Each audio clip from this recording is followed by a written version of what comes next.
Today's announcement doesn't change anything. We're glad to see that it was a positive recommendation from the National Energy Board. However, it added 16 more conditions to the Trans Mountain expansion that did not exist before.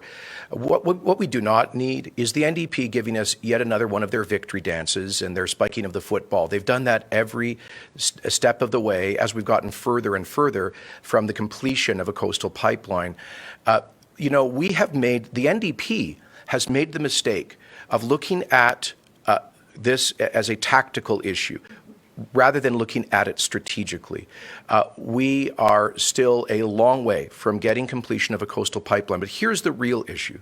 We should not be so focused on one small regulatory decision on one pipeline. The reason we are is because the NDP and their ally Justin Trudeau left us holding the bag with the faint hope of one coastal pipeline because they opposed and ultimately canceled Northern Gateway.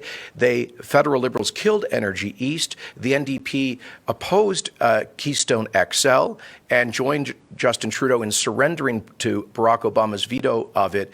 And the lack of pressure on the New Democrats in Victoria helped to encourage this campaign of obstruction by the BC New Democrats and their special interest allies. So here's the point. We should not celebrate this as some great victory. What we should do is ask ourselves, how is it that we ended up in this situation? And the other point is, the only reason for this yet further delay, which led to today's NEB decision, was that U.S.-funded special interests got to court to get a suspension of the Trans Mountain expansion, and they did so because they did so with 3 anti-development First Nations, ignoring the dozens of pro-development First Nations who want to be partners in responsible resource development, including this pipeline, to help move their people from poverty to prosperity. If elected, a united Conservative government would give real, tangible support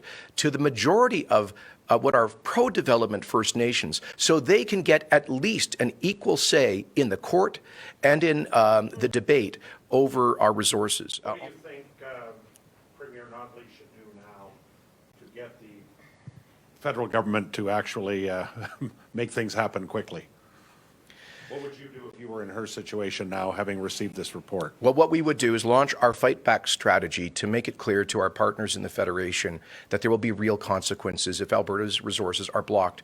I want to thank, with the presence of Minister Scott, the Government of Ontario and the growing number of provincial allies we have for responsible resource development. The Government of Ontario has been, I believe, more forceful in its opposition to Justin Trudeau's No More Pipelines Law, Bill C-69, than the Government of Alberta. Whoever would have imagined you'd see the day when Ontario is doing more to defend Alberta resources than Alberta is? Secondly, we would have insisted that the full federal court decision on TMX be appealed ultimately to the Federal Court of Appeal and the Supreme Court of Canada to get certainty on questions around the federal Crown's duty to consult, particularly when you have a majority of First Nations that are in favor of a project. Right now, they haven't had a voice share. Thirdly, we'd be writing checks to support those First Nations getting into court to have an equal voice share.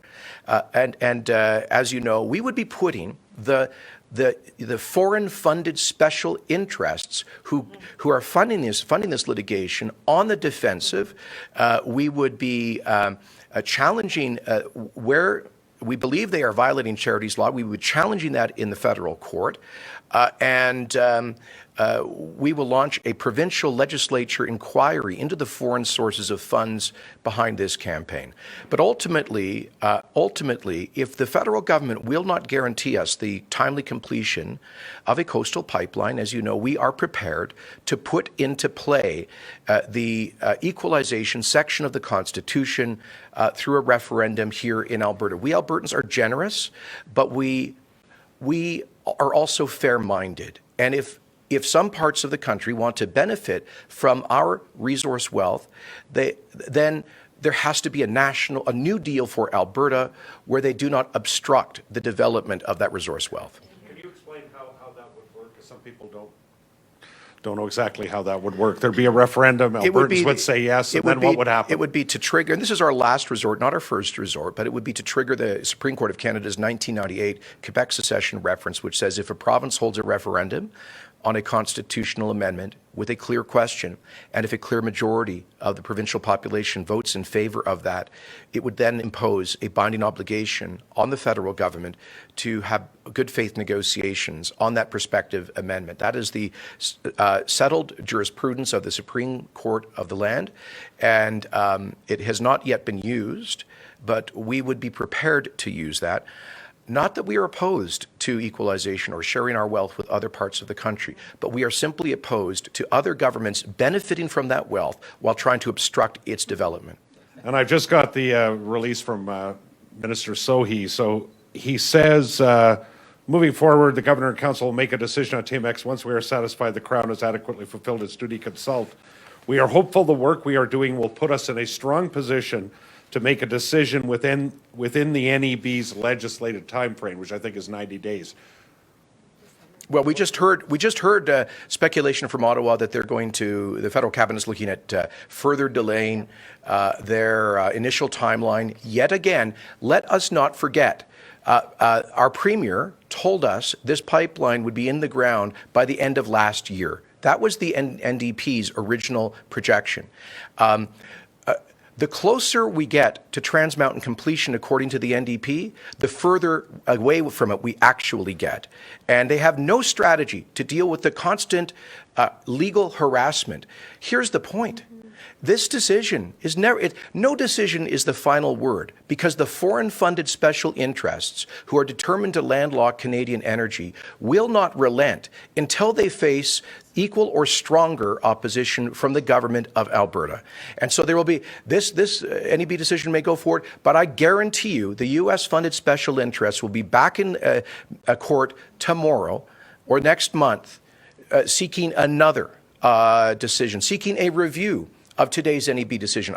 You can take this to the bank. They will be in court asking the federal court to strike down the NEB's approval of the marine aspects of the decision. So it's not good enough just to say, spike the football and move on.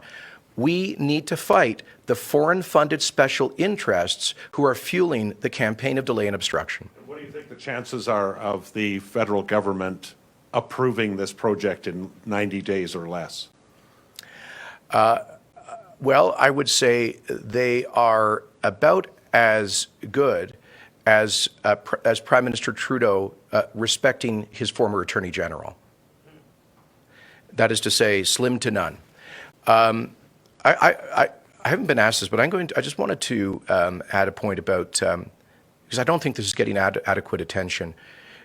This week, the government of Alberta committed to what I believe is the largest single expenditure in the history of the Alberta government, $3.7 billion in a boondoggle that will encumber future taxpayers to do something that the private sector was doing already by shipping additional oil.